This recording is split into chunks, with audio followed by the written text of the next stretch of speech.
जेके media देखने वाले सभी दर्शकों को और सभी भक्तों को हर हर महादेव।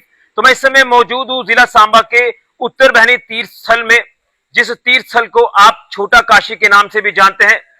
और यहां पर कई ऐतिहासिक प्राचीन मंदिर हैं। मैं जिस मंदिर में मौजूद हूं, ये उत्तर बहनी का अभिमुक्तेश्वर मंदिर है। यहां पर भोले बाबा जी एक विशाल पिंडी रूप में विराजमान है। ये बड़ा ही प्राचीन ऐतिहासिक मंदिर है और ये मंदिर धर्मार्थ ट्रस्ट के अंडर आता है।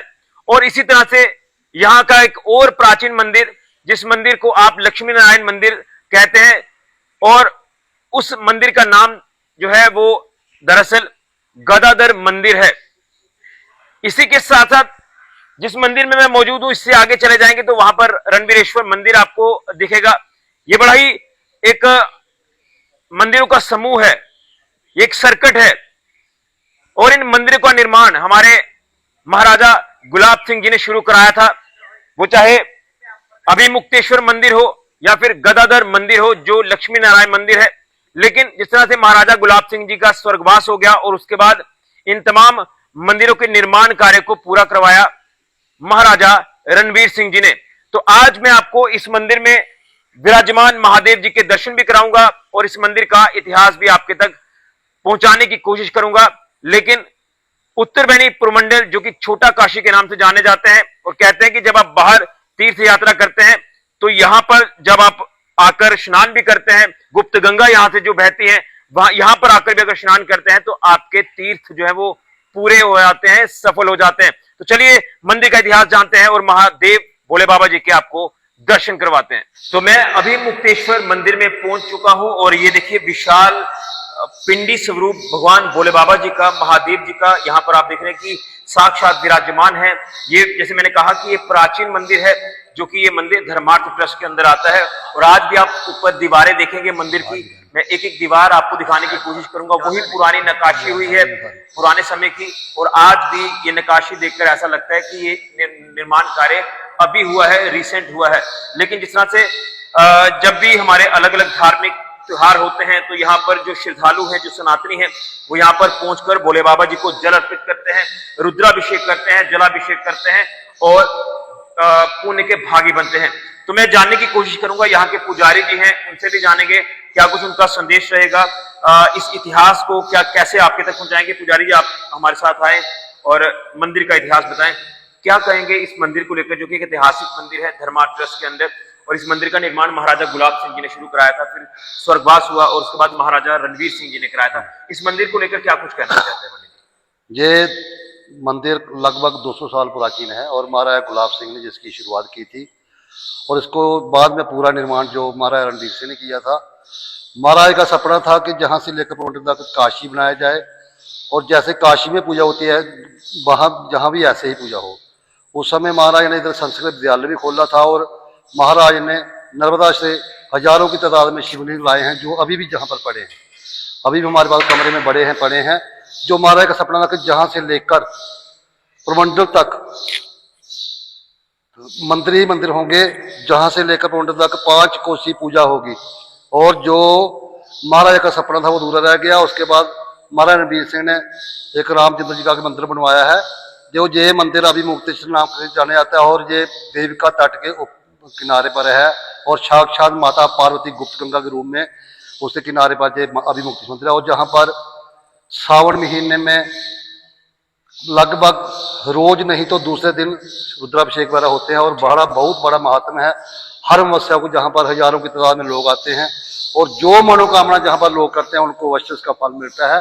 तो हम सभी से कहेंगे जो भी हैं इसको देखेंगे वीडियो को, कि ये जहाँ पर जरूर आए और भोले बाबा के दर्शन करें और उनकी सब मनोकामना पूर्ण हो। और कहते हैं कि जब आप हरिद्वार में या काशी में जाते हैं तो वहां पर जब आप स्नान करते हैं गंगा जी में, और उसके बाद यहाँ पर भी कहते हैं कि आना चाहिए उत्तर बहनी पुरमंडल में, आपके तीर्थ सफल हो जाते हैं। देखो, हरिद्वारे कुरुक्षेत्र जत फलम स्नान दान तत्फलम देविका तीर्थे श्री उमापति स्मृत्यो।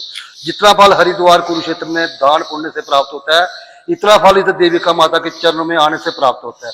तो हम ये कहेंगे कि साक्षात माता पार्वती है गुप्त गंगा के रूप में, जहां पर आए और जहां पर स्नान करें और पुण्य के भागी बने। प्राचीन मंदिर अभिमुक्तेश्वर है, गदाधर जी टेम्पल उत्तर बहनी में है, रणवीर सिंह मंदिर जी हैं, 12 ज्योतिर्लिंग हैं वहां पर। जैसे लोग ज्योतिर्लिंग जाते हैं बाहर, ज्योतिर्लिंग का पूरा फल प्राप्त होगा जहाँ नहीं। तो जो पुरमंडल में महादेव जी विराजमान है वो उमापति महाराज जी हैं। उमापति हैं और वो तो बहुत प्राचीन है, उनको तो 2500, वो तो आप शंभू हैं। हाँ 2-2.5 साल या 1000 साल प्राचीन है। हाँ। तो यहाँ पर अगर विकास को लेकर बात करें तो किस तरह से यहाँ पर विकास के कार्य भी हो रहे हैं? विकास चलो हो भी रहा था, हम कहते हैं कि थोड़ा और हो, यात्रियों के लिए भी कोई बस व्यवस्था हो, रहने के लिए व्यवस्था होनी चाहिए। रोड कनेक्टिविटी का तो काम चल रहा है, यात्रियों को रहने के लिए, यात्रियों को नहाने के लिए, यात्रियों को खाने के लिए ये व्यवस्था होनी चाहिए। और हम ये भी कहें कि प्रमंडल, जैसे प्रमंडल में इलेक्ट्रॉनिक बसें लगी हैं, कम से कम इधर भी लग जाएगी जहाँ पर भी टूरिस्ट आते हैं।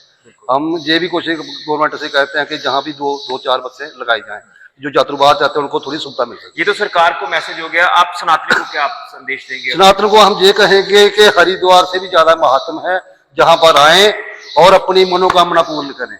ये भोले बाबा के मंदिर में आप आइए, जरूर आइए। बिल्कुल। तो ये आपने पुजारी जी को सुना, एक बार फिर से मैं आपको अभिमुक्तेश्वर मंदिर में विराजमान हमारे महादेव जी के दर्शन आपको करा रहा हूँ। और कहते हैं कि हरिद्वार में जब आप जाते हैं गंगा स्नान के लिए या अलग अलग तीर्थ स्थलों पर जाते हैं, लेकिन उतना ही फल, उससे भी ज्यादा का फल आपको यहाँ मिलता है जब आप यहाँ पर आकर पुरमंडल, जो कि छोटा काशी के नाम से जानते हैं आप, उत्तरबैनी जो कि छोटा काशी के नाम से जानते हैं, ये बड़ा ही खूबसूरत हमारा ये सर्किट है, धार्मिक सर्किट है। और कहते हैं कि जिस तरह से गुप्त गंगा जी यहाँ से बहती हैं, और गुप्त गंगा जी जो कि साक्षात पार्वती माता जी हैं, तो यहाँ पर स्नान करने से भी आपकी दुख तकलीफें, रोग, बीमारियां, कष्ट क्लेश दूर होते हैं। तो ये प्राचीन मंदिर है, 200 साल से भी ज्यादा प्राचीन मंदिर है, जिस मंदिर का निर्माण कार्य गुलाब सिंह जी ने, महाराजा जी ने शुरू करवाया था। और जिस तरह से उनका निधन हो गया, वो स्वर्गवास हो गया उनका, और उसके बाद महाराजा रणवीर सिंह जी ने इस निर्माण कार्य को आगे बढ़ाया, पूरा किया। और आज ये देख रहे हैं कि विशाल का मंदिर जो है वो, चाहे गदाधर मंदिर, लक्ष्मी नारायण मंदिर हो, या अभिमुक्तेश्वर मंदिर हो, या फिर रणवीरेश्वर मंदिर हो, या फिर उसके बाद पुरमंडल में स्थित उमापति महादेव जी का मंदिर हो, ये मंदिरों का निर्माण हमारे महाराजा राजाओं ने करवाया। लेकिन उमापति महादेव जो है वो तो आप तो समय हम उसमें बता ही नहीं सकते, क्योंकि ये देवों की भूमि है और महादेव जो है वो खुद यहाँ पर स्वयंभू है, आप शंभू है, जो प्रकट होते हैं। तो मैं यही कहूंगा कि सभी सनातनियों को यहाँ पर आना चाहिए। सावन के महीने में अब यहाँ पर काफी श्रद्धालुओं का रश होगा, लेकिन प्रशासन से भी अपील रहेगी कि इन मंदिरों का उद्धार और किया जाए, इन मंदिरों को और खूबसूरत बनाया जाए।